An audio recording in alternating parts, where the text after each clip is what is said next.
Magandang araw po sa mga tagapakinig ng channel na ito. Ang ibabahagi ko pong kwento sa inyo ay kwento ng magkaibigan at sa lola nilang sa Lola Basha. Ang maglola ay naninirahan sa isang liblib na lugar, ngunit may kalakihang baryo din ito. Magsisimula ang kwento sa isang batang babae na nasa edad 11 at nagngangalang si Ikay. Mabait na bata at may kaibigan itong kaidaran din niya na si Ising, na makulit at madiskarteng bata naman. Ikay po, tulungan mo nga ako dito. Madali ka. Andiyan na po, Lola. Sandali po. Ano bang ginagawa mo dyan sa likod bahay natin? Lumapit na nga si Ikay sa kanyang lola. Ano po ba yun, Lola? Tulungan mo ako maghimay ng dahon ng malunggay para madali. Nagluluto ako ng ulam natin.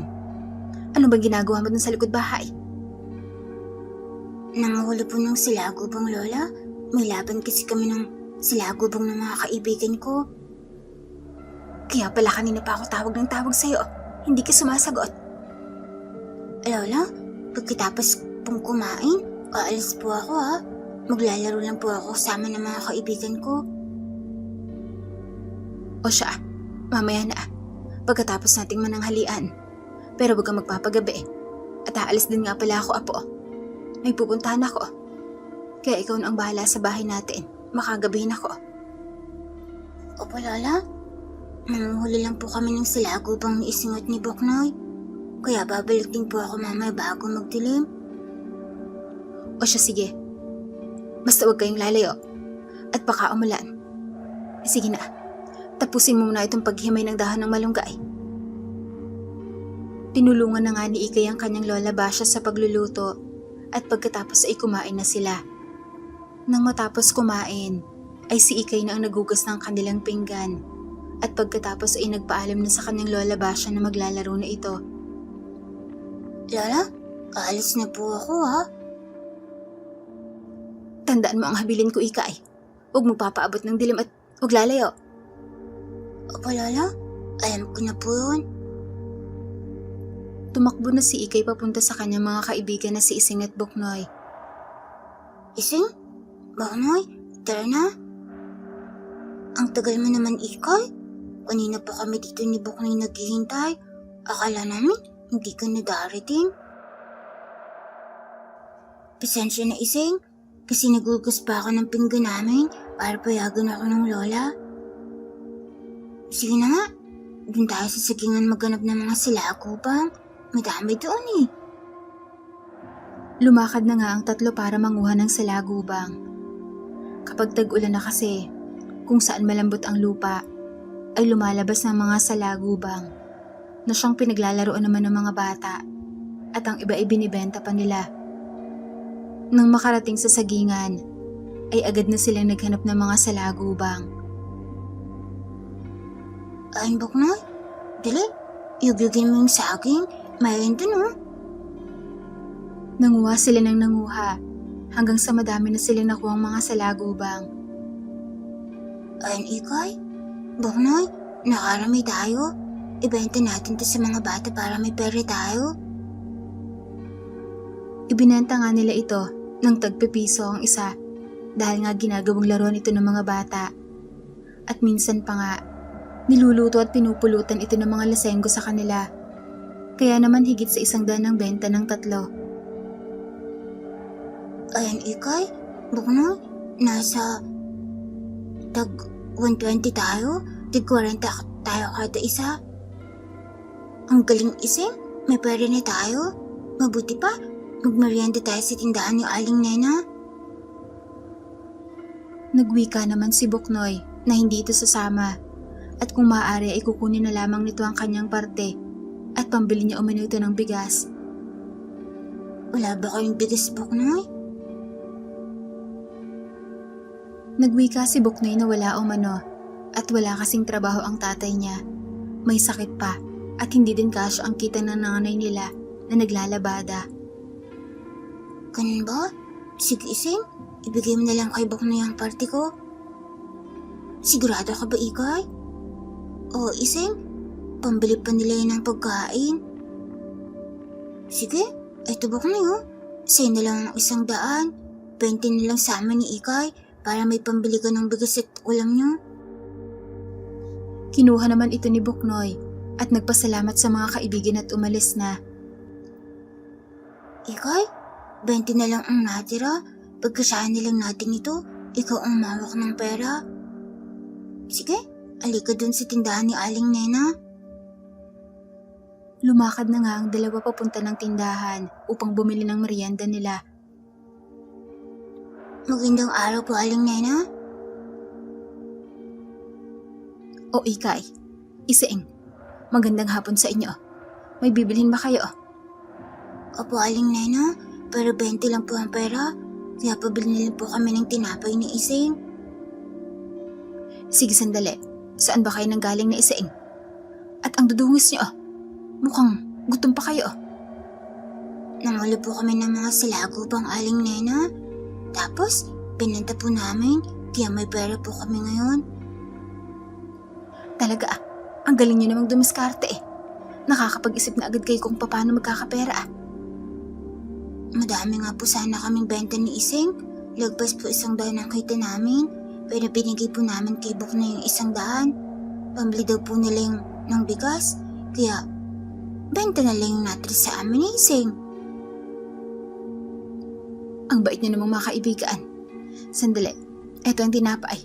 Maupo kayo dyan. Ito pa ang soft drinks. Pero, kulang po ang pera namin ni Ising, Aling Nena. Ayos lang yan. Libre ko na lang yan sa inyo ni Isaing dahil mababait na bata kayo. Talaga po, Aling Nena? Maraming salamat po. Sige na, kumain na kayo. Ikay, pagkatapos ba natin kumain, uuwi ka na sa inyo? Oo, Ising? Bakit? Maglalaro pa ba tayo? Wala naman. Pero sama ako sa iyo, Ikay. Ayoko man nang umuwi. Wala naman akong dadating sa bahay namin. At sigurado ako na umiinom na naman ang nanay ko. Hindi pa rin ba tumitigil uminom si Aling Celia, Ising? Hindi pa, Ikay. Minsan nga, gusto kong layasan si nanay. Palagi na lang lasing. Huwag, Ising. Huwag mong iwan ng nanay mo. Kahit naman ganun sa Aling Celia, hindi ka naman niya pinababayaan. Hindi ba? Lagi nga kayo may pagkain eh. Saka mabait ang nanay mo. Hindi nananakit. Hindi kagaya ni Buknoy na sinasaktan siya ng nanay niya. Sabagay, mahal ko din naman yung nanay kong yun, Ikay. Kahit ganun yun. Nagang laseng ka lang naman yun nang iwan kami ng tatay at sumama sa ibang babae. Pero ayos na din. Palagi niyang binubugbog noon si nanay. Mabuti na lang, iniwan na niya kami.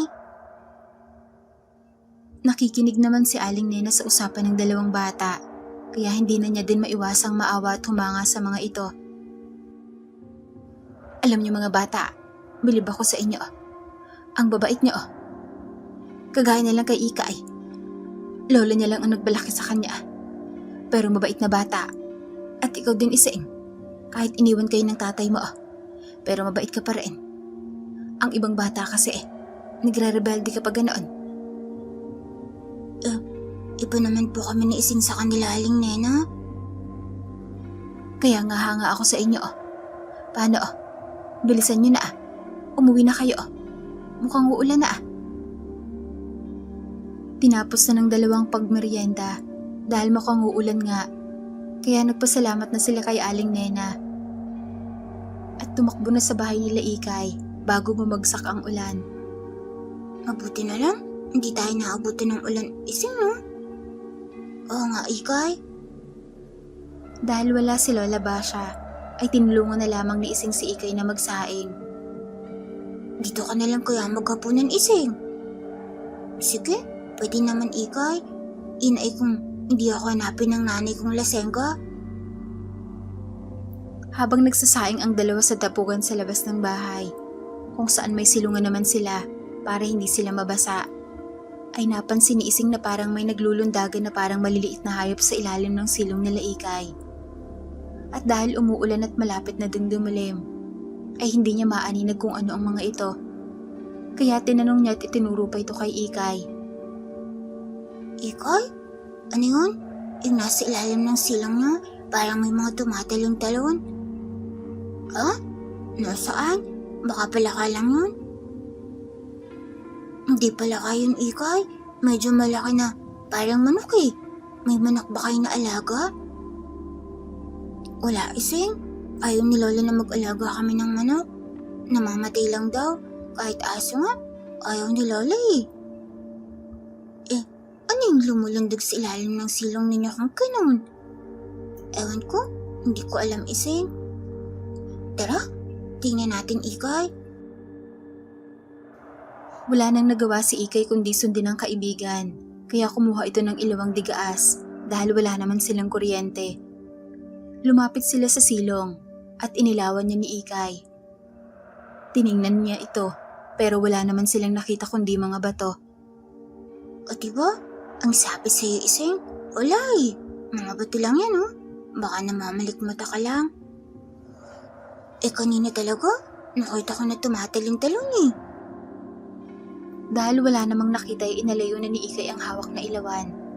At babalik na sila sana sa tapuan nang biglang kumidlat. At doon na isabay nilang nakita ang mga mapupulang mata na nakatingin sa kanila sa ilalim ng silong nang tamaan ito ng liwanag ng kidlat.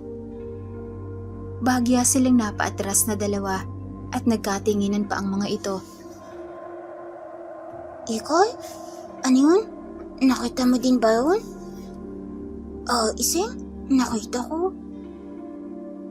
Muli ay iilawan na sana muli ito ni Ikay nang biglang may nagsalita at tumawag sa kanila na ikinagulat naman ng dalawa. At ito nga ay si Lola Basha. Ikay, Ising, anong ginagawa niyo dyan? Lola naman, ginulat mo naman po kami ni Ising. Bakit naman? Ano ba ang tinitingnan niyo dyan sa silong natin? Wala namang laman yan. Kasi po Lola, may nakita daw si Ising kanina na tumatalon-talon daw. Kaya sinilip namin. Tapos nakita namin, mga bato lang pala. Pero nung kumidlat, nakita namin na may mapupulang mga mata ang nakatingin sa amin. Ano? Akin na nga ang ilawaan. Inilawan ni Lola Basha ang silong at muli itong nakita nila Ikay at Ising. Ngunit nagtaka ang dalawa dahil nawala na ang kanina ay mga bato. Oo, wala naman. Ay nako. Ayan kasi, hindi kayo naliligong dalawa ni Ising. Kaya ayan, kung ano-ano ang nakakita niyo. Nagkatinginan lamang ang dalawa at napakamot na lamang ng ulo. Siya nga pala Ising, nagkita kami ng nanay mo kanina sa tindahan ni Nena. Hinahanap ka. Ang sabi ni Nena, andito ka daw sa bahay namin kasama si Ikay. Kaya sabi ng nanay mo, dito ka na lang daw muna matulog sa amin. Aalis daw ito bukas ng maaga. Maglalako ito. At siya nga pala, binilinan ka ng pera pang gastos mo daw. Talaga po Lola? Mala po ata na binigyan ako ng pera ng nanay oh. Lasing na naman siguro yun. Hindi nga Ising, hindi lasing ang nanay mo. Hindi na daw siya maglalasing. Ang sabi nga niya, babawi siya sa'yo. Kaya nakiusap na dito ka na muna daw sa amin. Wala kang kasama sa inyo. At aalis nga siya bukas ng maaga.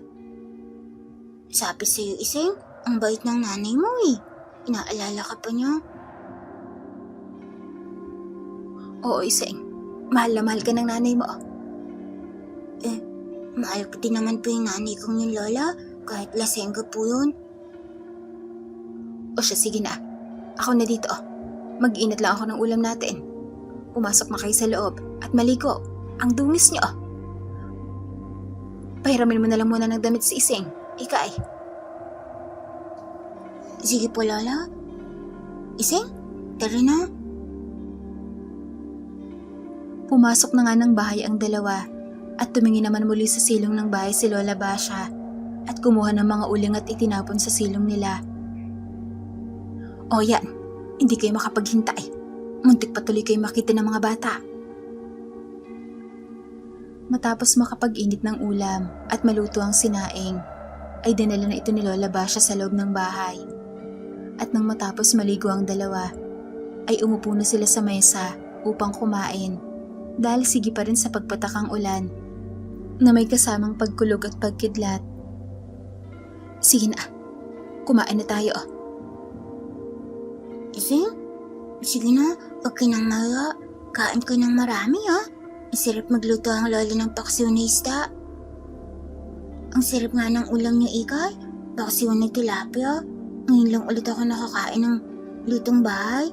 Palagi na lang kasing sardinas. O kaya naman, itlog ang ulam ko at hindi na si Nani ang nagluluto. Sige na, Ising. Kumain kang maigi eh. Kumain na nga ang tatlo. At habang kumakain ay nagtanong naman si Ising kay Lola Basha na kung totoo ba umano ang aswang at kung nakakita na ba siya nito dahil dati kasi itong albularya, tumigil lang ito na mag-alaga na ito ng kanyang apong si Ikay. Oo naman, Ising. Totoo sila. Nakakita na po ba kayo ng aswang, Lola? Ikaw, Ikay, nakakita ka na din ba naman? Hindi pa, Ising. Ayaw kasi akong isama ni Lola minsan pag may ginagamot siya o may pinupuntahan na gagamutin. Bata ka pa kasi, Apo, kaya hindi kita sinasama noon.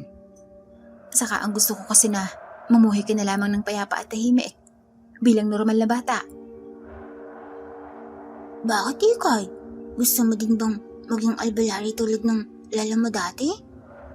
O, Ising, gusto ko din ang ginagawa ng Lola Basha kasi nakakatulong siya sa iba at hindi pa nagpapabayad. Ako din, Ikay. Gusto ko din na maging albularya kagaya ng lola mo kasi nakakalaban siya ng mga aswang.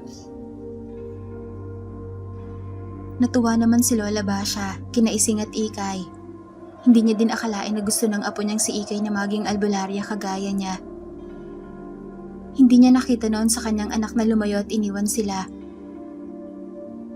Gusto niyo maging albularya ang dalawa, hindi ba? Hindi ba kayo natatakot sa aswang? Ako? Hindi, Lola. Matapang ako. Ako din. Lalabanan ko po sila. Ang tatapon niya namang dalawa. Mabuti pa. Kumain na lang kayo dyan. Lola, tiruan niyo po kaya kami ni Ising na maging albularya? Ano? Tuturuan ko kayo maging albularya. Nako, Apo. Hindi basta-basta maging albularya. Kailangan na desidido ka at buo ang loob mo. Sige na po, Lola Basha. Gusto po namin matuto na maging albularya po.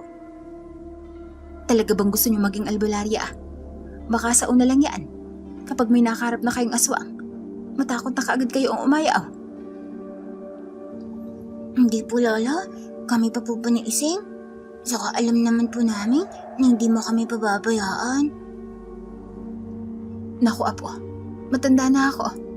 Matagal na nga akong hindi nagagamot. Kaya medyo nakalimutan ko na ang iba. Mabuti pa. Kumain na lamang kayong dalawa dyan. Pero hayaan niyo. Pag-iisipan ko. Talaga po, Lola? Ayan, Ising. Pag-iisipan daw ni Lola.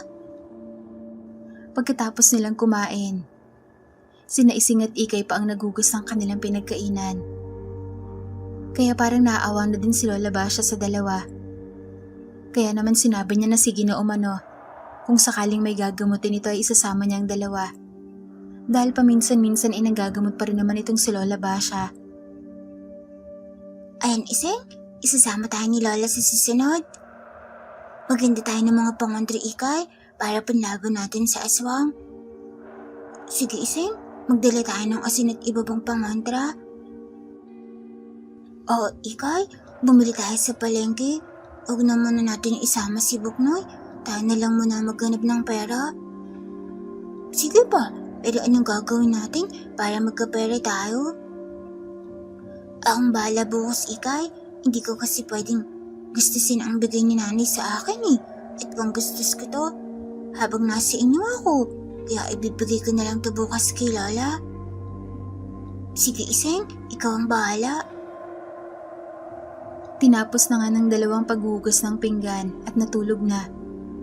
Kinabukasan, maaga silang nagising at sabay na nagpaalam kay Lola Basha. Magandang umaga po, Lola. Aalis po kami ni Ising, ha? Oo, saan na naman kayo pupunta? Ang aga-aga pa. Doon po sa babuyan ni Mang Pedring at Aling Lupi, Lola Basha. Yung bagong lipat po na mag-asawa sa may dulo ng bahay natin. Madami kasi silang babuyan doon eh. Saka mababait naman po sila. Ano naman ang gagawin niyang dalawa sa babuyan? Saka hindi ko pa nakikilala ang mag-asawang yon. Magtatrabaho po. Maglilinis kami ng kulungan ng baboy doon ni Ikay para magkapera kami. Ganoon ba? Sige, kayong bahala. Pero mag-agahan muna kayo para may lakas kayong dalawa. Naupo nga muna ang dalawa at kumain ng tinapay at uminom ng gatas. Hindi naman pinipigilan ni Lola Basha ang dalawa. Sa halip ay natutuwa ito dahil sa mga bata pa ay madiskarte na sila sa buhay at marunong nang maghanap ng pera. Hindi na kailangang humingi, lalo na si Iseng na sobrang madiskarting bata, kaya nahahawa nito ang apo niyang si Ikay na dati ay mahiyain noon, ngayon ay hindi na dahil kay Iseng. Kaya matapos mag-almusal ay lumakad na nga ang dalawa sa bubuyan ni Mang Pedring at Aling Lupe. Kahit hindi pa nakikilala ni Lola Basha ang mag-asawa na bagong lipat lang sa kanilang lugar. Magandang umaga po, Aling Lupe, Mang Pedring. Magandang umaga naman sa inyo mga bata. Nakakatuwa naman. Kilala niyo pala kami kahit bagong lipat pa lang kami dito sa inyo. May kailangan ba kayo? Naghahanap po ba kayo ng katulong sa paglilinis ng babuyan niyo, Aling Lupe? Kasi gusto po sana namin ni Ikay. Ano? Gusto niyo maglinis ng kulungan ng baboy namin?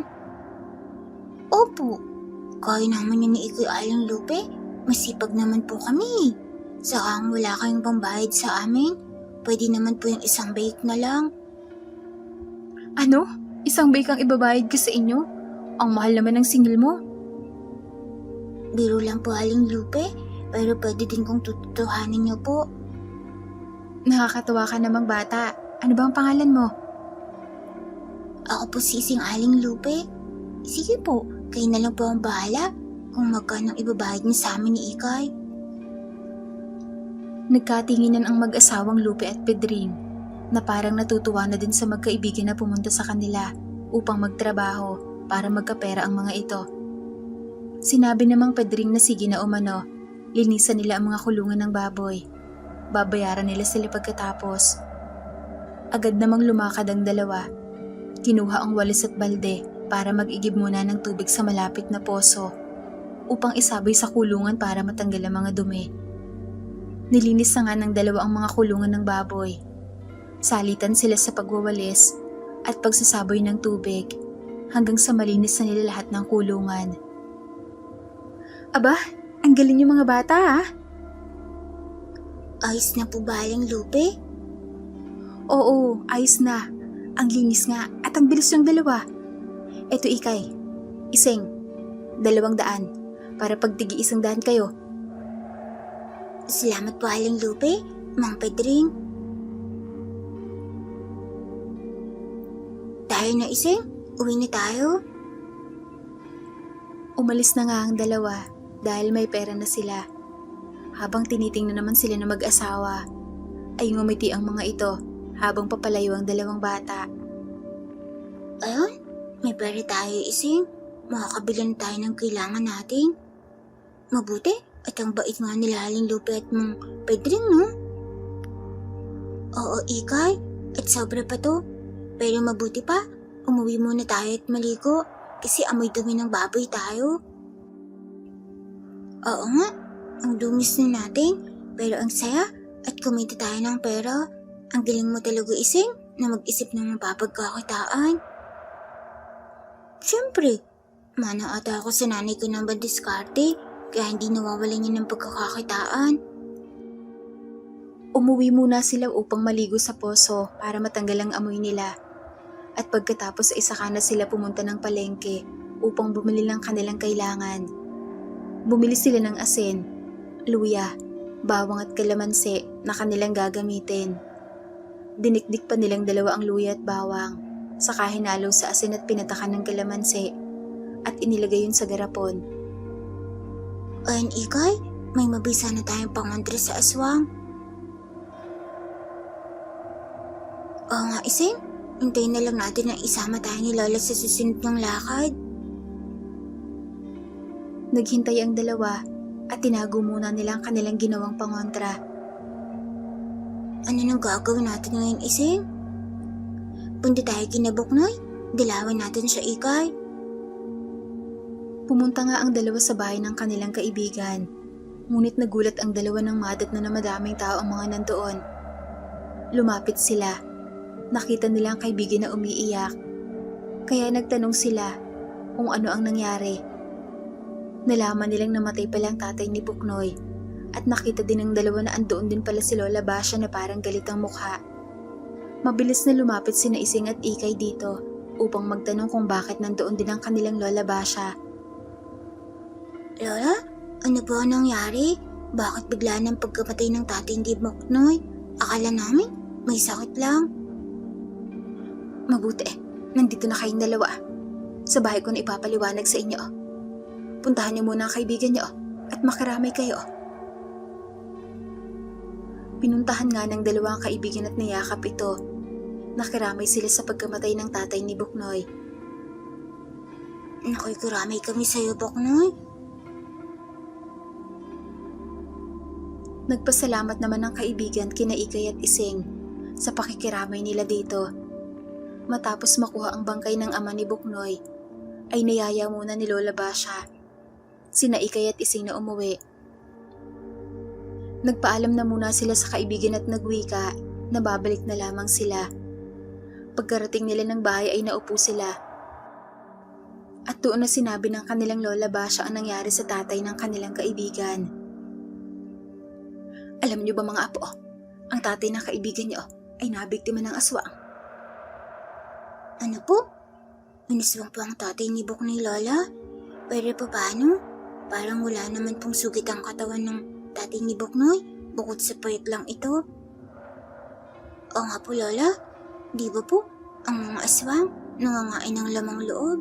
Parang hindi naman yun ang nangyari sa tatay ni Buknoy. Oo mga apo, hindi nga yung gawa ng aswang na nangangain ng mga lamang loob. Pero may ibang uri ng mga aswang na ang lakas mo ang kinakain nila. Tulad ng nangyari sa tatay ng kaibigan niyo. Marahil, isang ando doon ng aswang ang bumiktima sa kanya dahil sa itsura niya na napayat at namumutla. Marahil, ay ilang araw nang sinisip-sip ng aswang ang lakas niya. Kawawa naman si Buknoy. Ang sasama talaga ng mga aswang. Kaya gusto kong maging albularyo para malabanan sila. Ako din, Ikay. Gusto ko din maging albularyo. Kung may alam lang sana ako, igaganti ko ang tatay ni Buknoy at pagbabayari na may gawa noon. Yun nga ang gagawin natin mga apo. Mamayang gabi, sumama kayo sa akin. Pupuntahan natin ang aswang na pumatay sa tatay ng kaibigan niyo. Ano po, Lola? Alam niyo po kung nasa nakatira ang aswang? Oo, apo. Alam kung taga saan siya. Hindi siya pwedeng makapagtago sa akin. Pero, paano niyo naman po nalaman yun, Lola? Nakita niyo po ba siya? Hindi ako Ising, kundi ang mga alaga ko. Kaya wala siyang kawala sa akin ngayon. Kung nalaman ko lang sana ng maaga, ay nagawa ko pa sanang mailigtas ang tatay ng kaibigan niyo. Pero wala na ako magagawa, kundi ang iganti siya sa pumatay sa kanya. Kaya humanda kayo, isasama ko kayo mamaya. Anong alaga po, Lola, yun? Mamayang gabi, apo.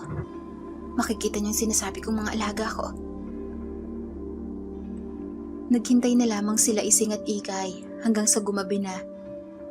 Maaga silang nag-asikaso ng hapunan at silang dalawa ang nagsaing. Habang nagsasaing sina Ikay, ay nakaramdam sila ng mga matang tila nakatingin sa kanila at nang muli nilang silipin ang ilalim ng silong, ay doon nila nakita ang ilang mga nagbabagang mga mata na nakatingin sa kanila.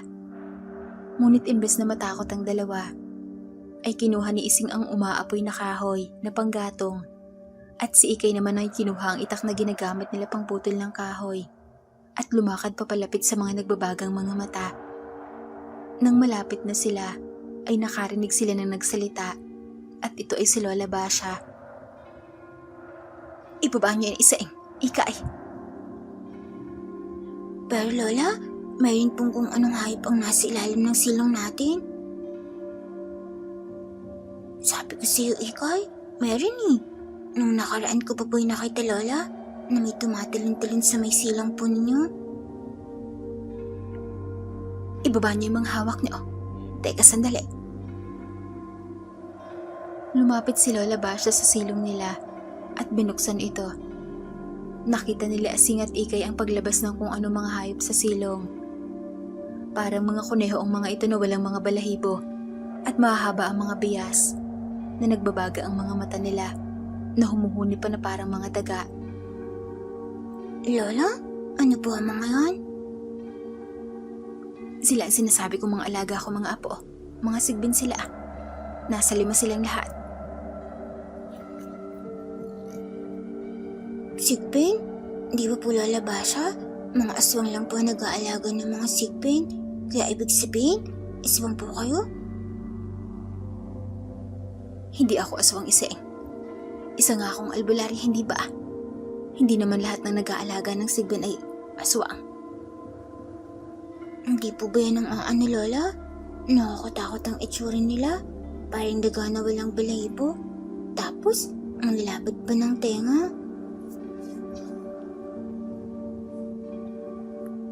Hindi, apo. Basta pamilya at kaibigan ko ay hindi nila inaano. Sa katunayan, ay gusto kayo nila. Kaya nagpakita ang mga ito sa inyo nung nakaraan.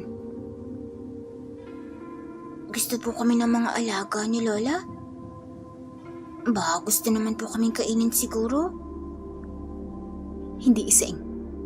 Alam niyo, ang isang sigbin ay hindi niyo basta-basta makikita. Lalo na kung wala kayong kakayahan. Maliban na lamang kung gusto niyo magpakita sa inyong mga apo. Ibinaba na nga nila Ikay at Ising ang kanilang mga hawak at sinenyasan sila ni Lola Basha na lumapit sa kanya. Dahan-dahang lumapit ang dalawa sa matanda, kaya nakita nila nang malapitan ang mga sigbin. Ang pangat naman pala ng itsura ng sigbin. Ikay, no? Oo nga, parang gulising dugo ang itsura nila. Alam niyo ba mga apo, madami ding uri ang mga sigbin. Kagaya din ng mga aswang at engkanto, pati na din ng mga lamang lupa na iba't iba. Ganoon din sila. Hinawakan na ni Ikay at Ising ang mga sigbin na malapit sa kanila. Kahit nakakatakot ang itsura ng mga ito, ay napakaamo naman ng mga ito.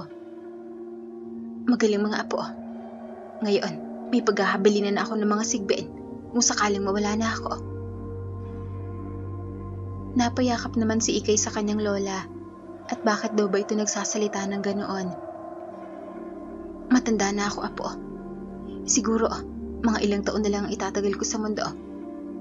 Kaya, ipapamana ko na sa inyo na isang ang mga yan. Alagaan niyo, at malaki ang maitutulong ng mga yan sa inyo. Pakainin niyo lang sila ng uling, o kayain ng kalabasa.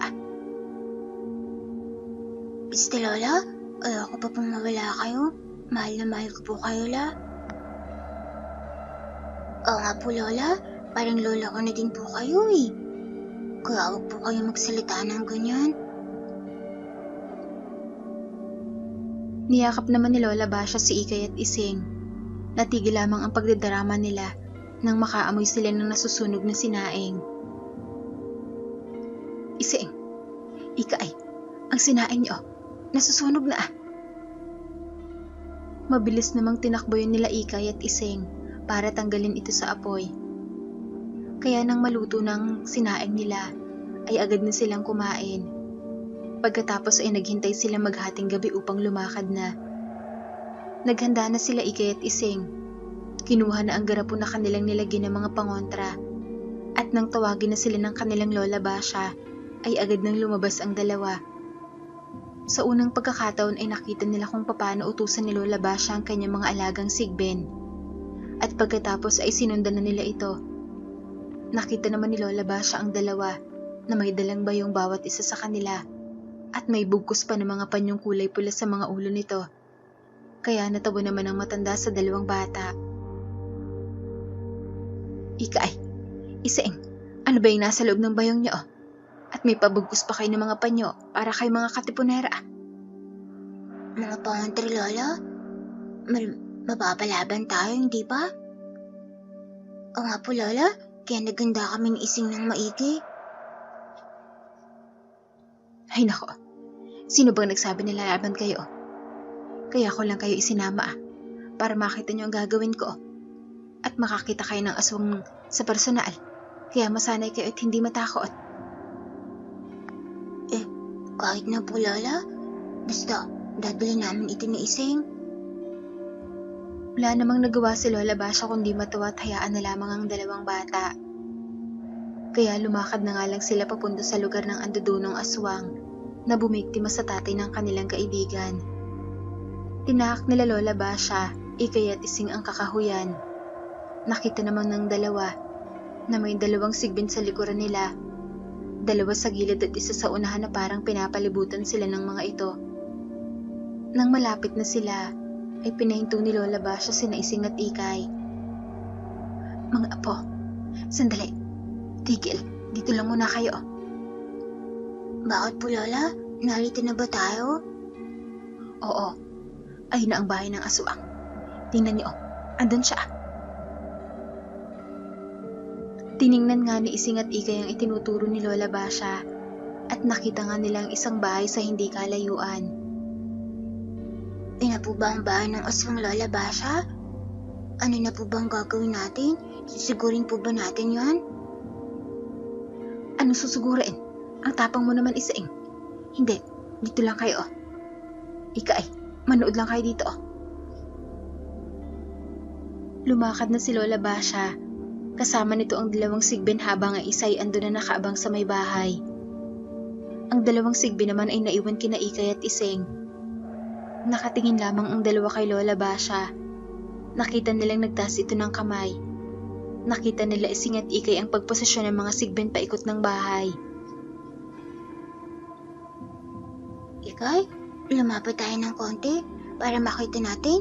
Malabo dito eh. Sige, Ising. Tara. Lumapit nga ang dalawa ng dahan-dahan sa bahay kung saan nandoon na si Lola Basha.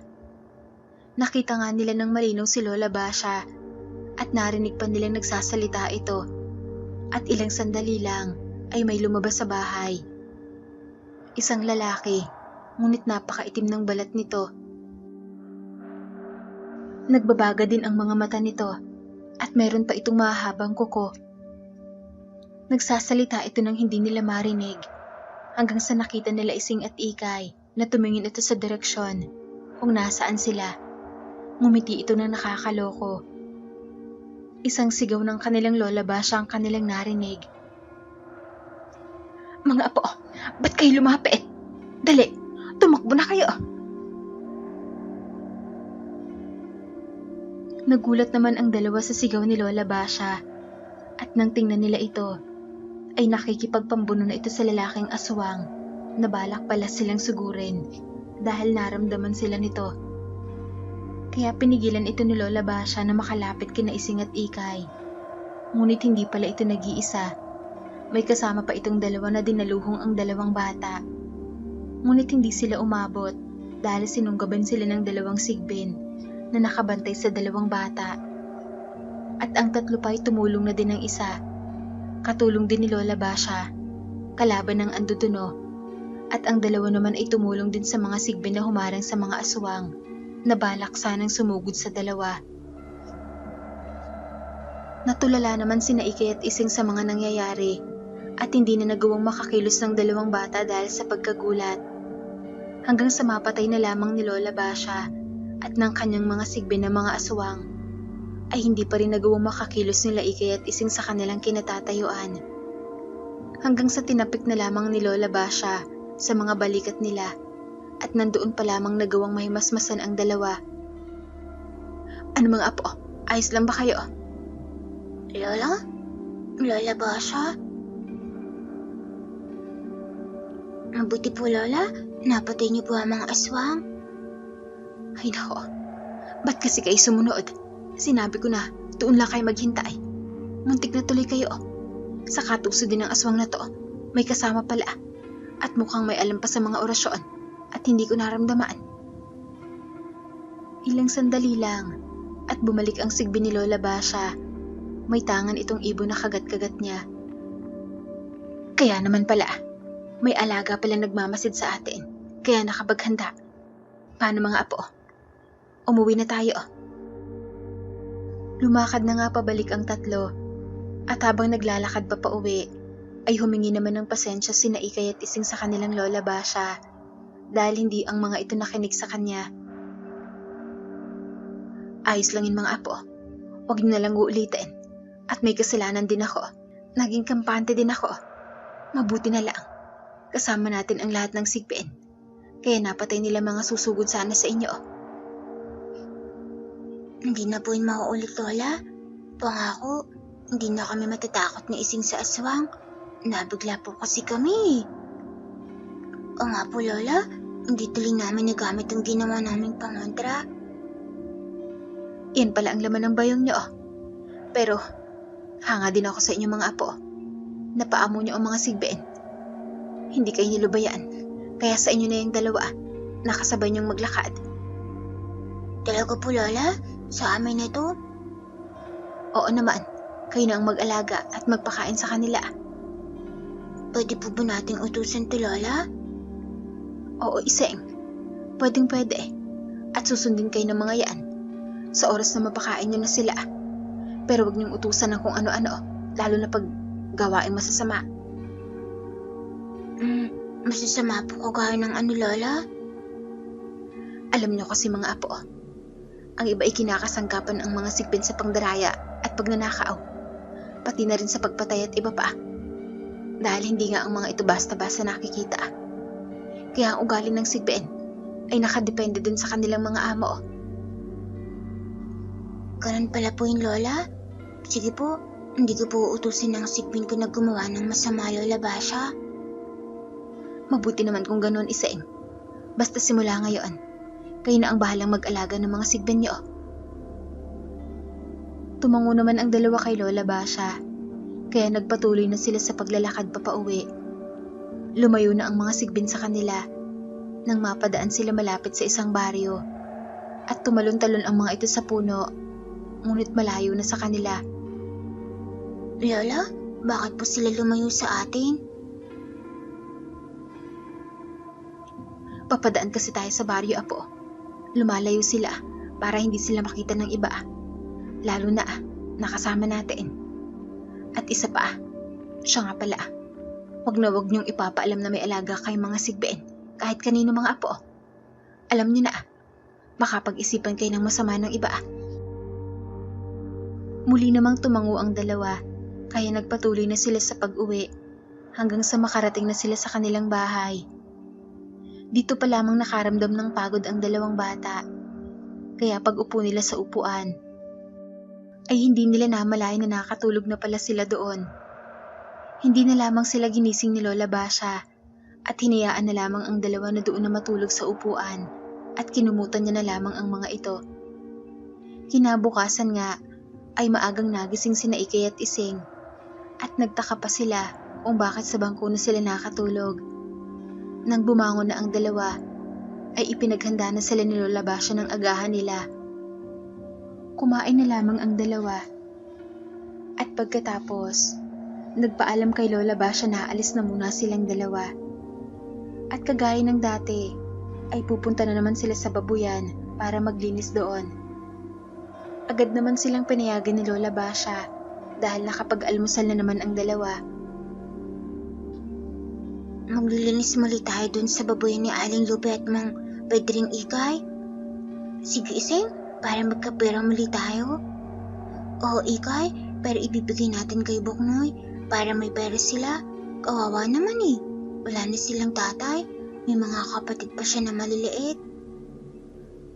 Sige Iseng, walang problema. Yun din sana sasabihin ko sa'yo eh. Pumunta na nga sila sa babuyan ni Aling Lupe at Mang Pedring. Magandang araw po Aling Lupe. Mang Pedring, narito po ulit kami ni Ikay. Nako, eto na naman ang dalawang batang masasipag, Pedring. Ano, magdadagdag ba ulit tayo ng trabahador? Bakit po Aling Lupe? May kinuha na po kayo na maglilinis ng kulungan ng mga baboy niyo? Oo, Ikay. Pumunta siya dito ng maaga. Nakiusap na sana itanggapin siya namin at kailangan niya ng pera. Aling Lupe, kailangan din po namin ng pera ni Ikay. Kaya tanggapin niyo na po kami. Sige na po. Opo Aling Lupe, kailangan din po namin ng pera ni Ikay. Kaya tanggapin niyo na din po kami Aling Lupe. Sige na po, parang awa niyo na. Opo Aling Lupe, Mang Pedring. Kasi ang kikitain namin ngayon, ibibigay po namin kay Buknoy po. Alam niyo naman po siguro na namatay ang tatay niya.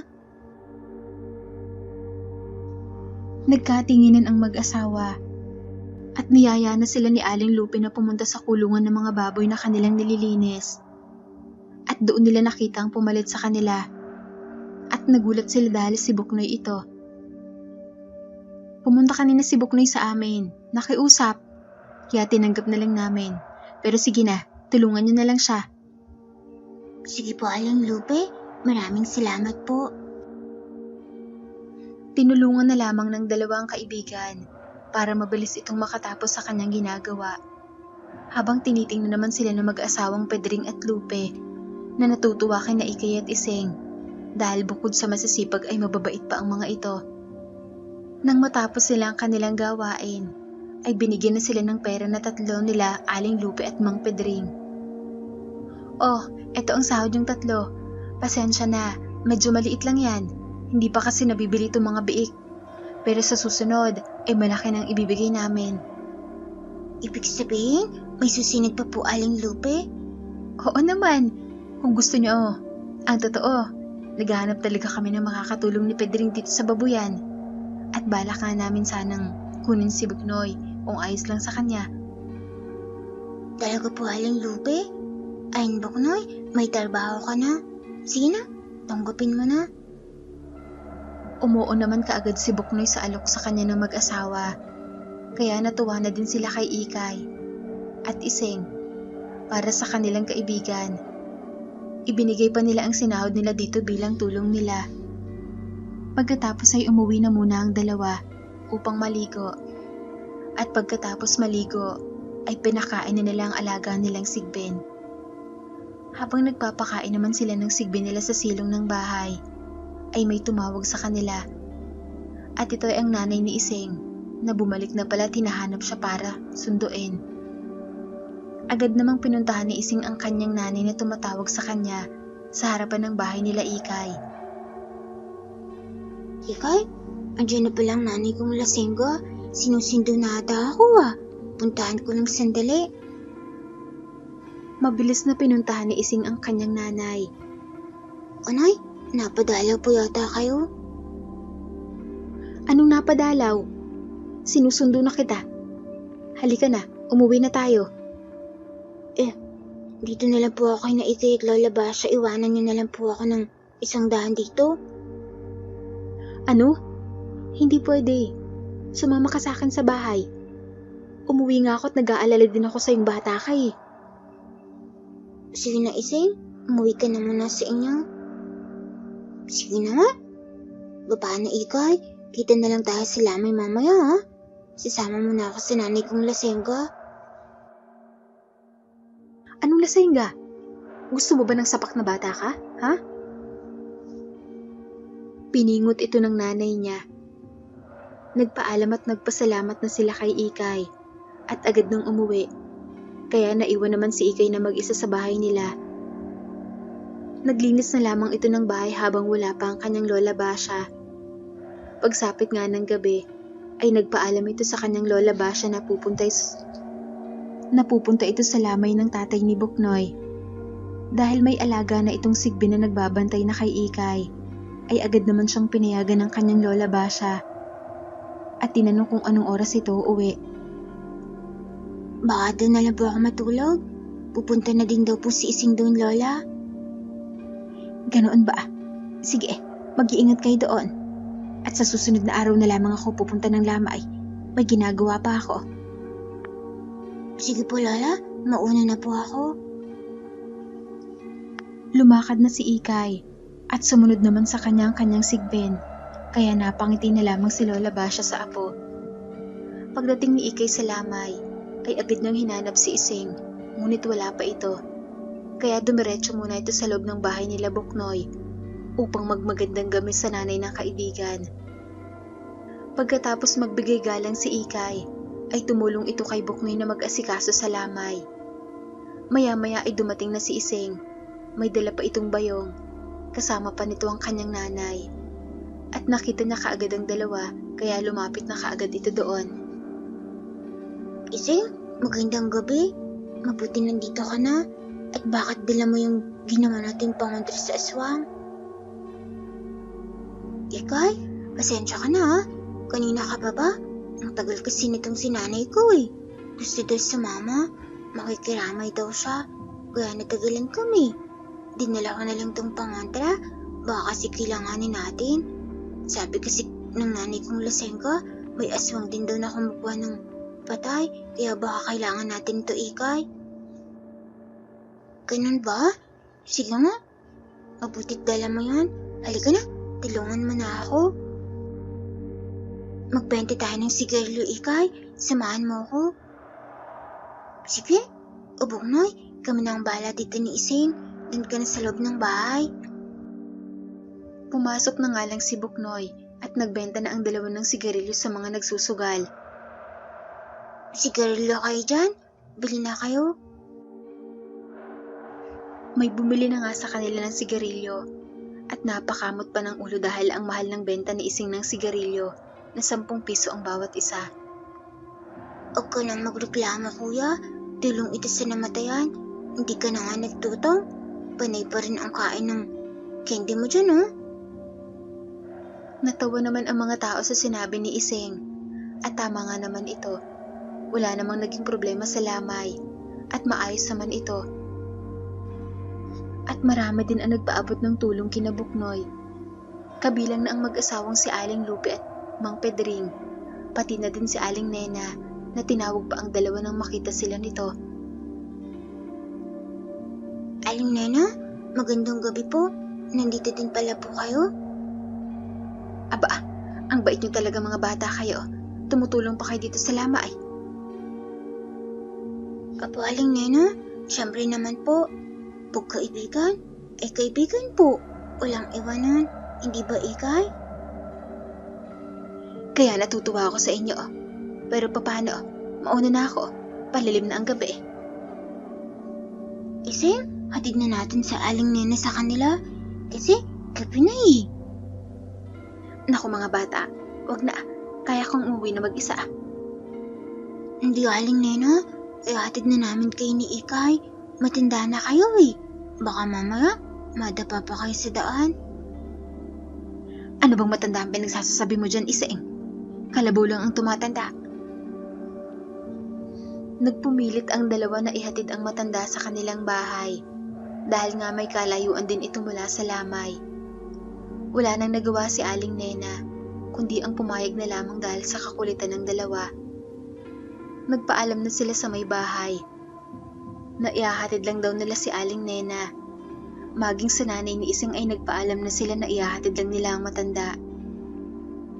Nay, nanay kong lasengga ni Siguril pa.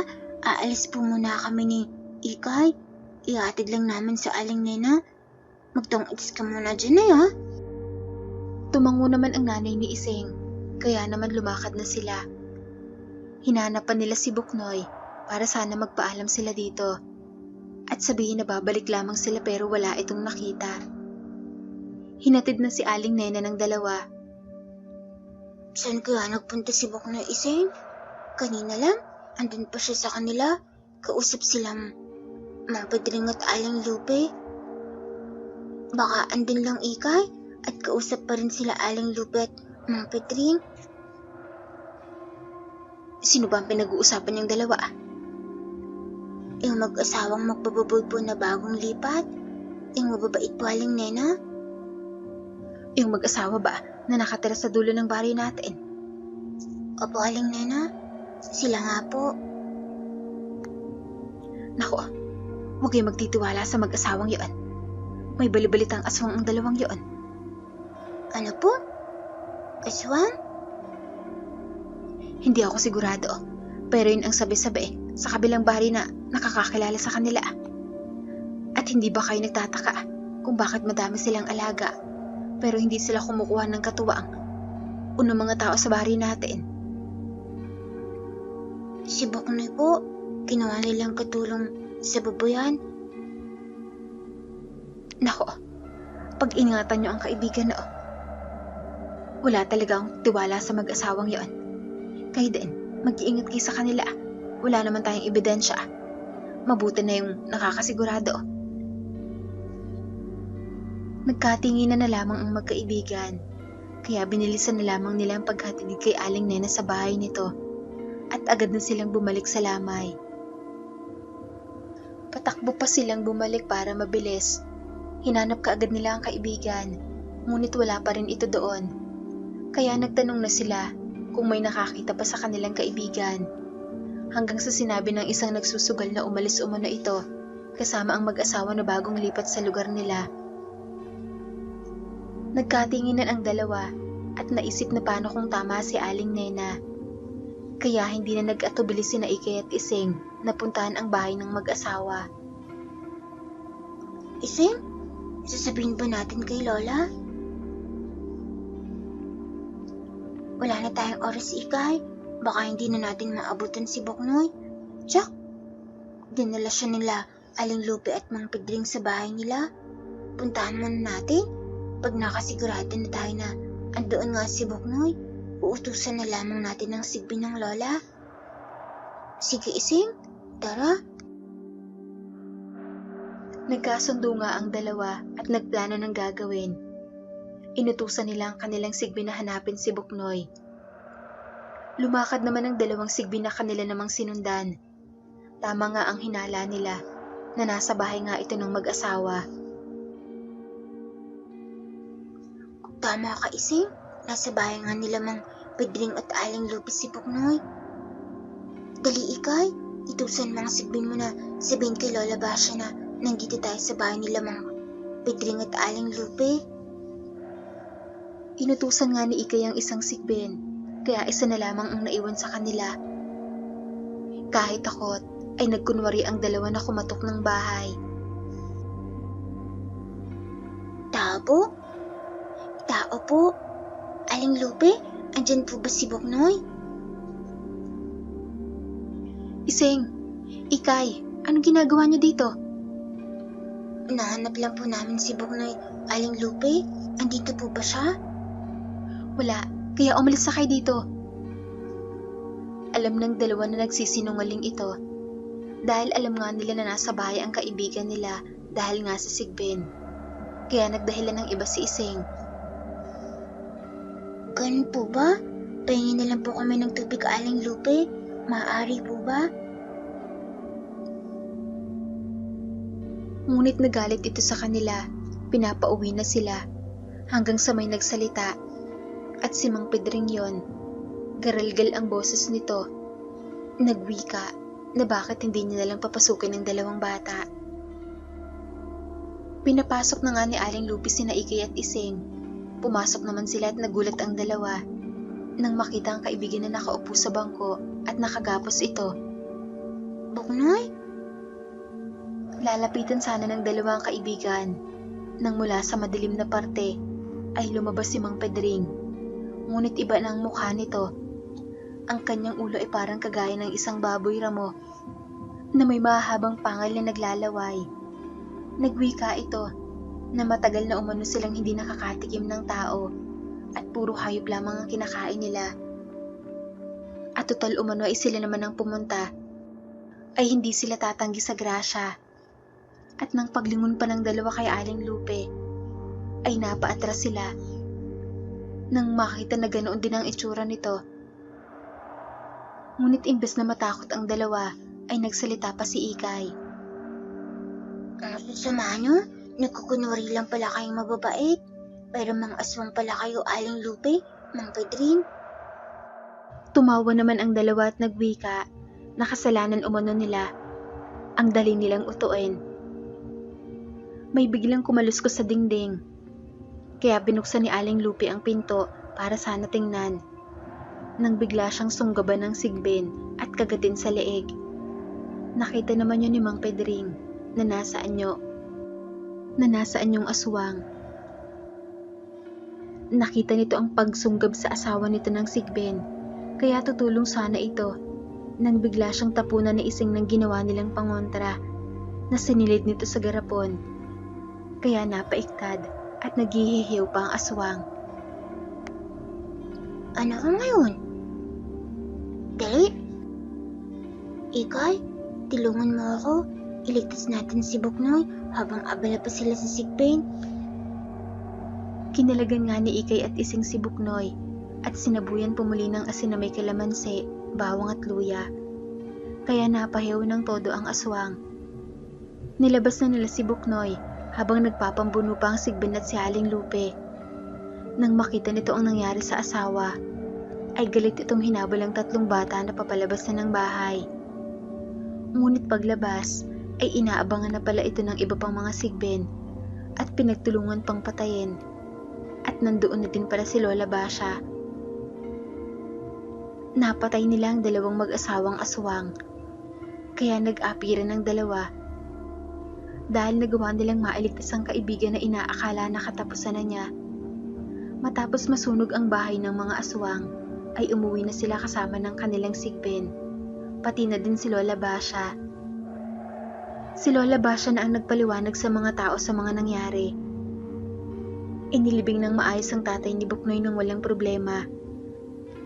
At ang mga alaga naman ng 2 aswang, ay si Buknoy ang sumalo nitong lahat. Lumipas nga ang ilang taon, dalaga na sila Ikay at Ising. Tuluyan na din sila naging albularya. Sila na ang sumalo sa mga alagang sigbin ni Lola Basha. Dito ko na po tatapusin ang aking kwento. Sana po ay magustuhan nyo. Salamat at magandang araw sa lahat.